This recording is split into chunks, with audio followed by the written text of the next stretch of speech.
Inanunsyo na ng Kamara ang bilang ng mga kongresista sa papasok na 20th Congress. Nagbigay din sila ng update sa ilang mga miyembrong hindi pa naipoproklama ng COMELEC. Kumuha tayo ng update mula kay Jap Regala, live mula sa Batasang Pambansa. Jap! Princess, ipapamahagi ng Kamara ang welcome kit sa mga nanalong kongresista. Nagbigay rin sila ng update kaugnay sa magiging miyembro ng 20th Congress.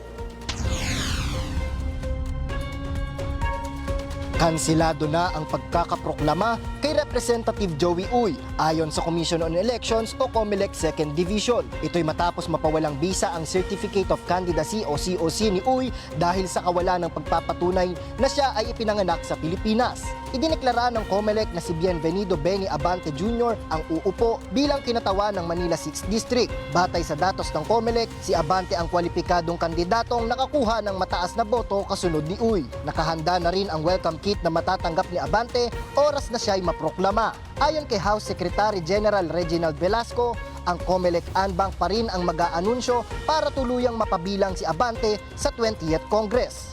The NBank should proclaim the actual winner, and then once we get this proclamation, we can accept Congressman Abante as the duly elected member of Congress in that district.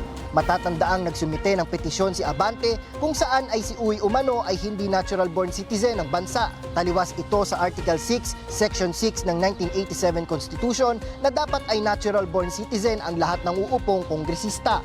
Sa laban naman ni na Senator Coco Pimentel at Mayor Marcy Teodoro, nireresolba pa rin ng COMELEC kung sino ang dapat na maupo bilang kinatawa ng unang distrito ng Marikina. Samantala, 77 ang bilang ng mga bagong miyembro ng Kamara. 41 naman ang magbabalik Kongreso, 123 naman ay second term representatives, habang 51 ang nagbabalik sa ikatlong termino. Princess, 312 ang bilang ng mga mambabata sa mababang kapulungan. Samantala, may 5 pang hindi pa sigurado kung kailan ipoproklama ng COMELEC.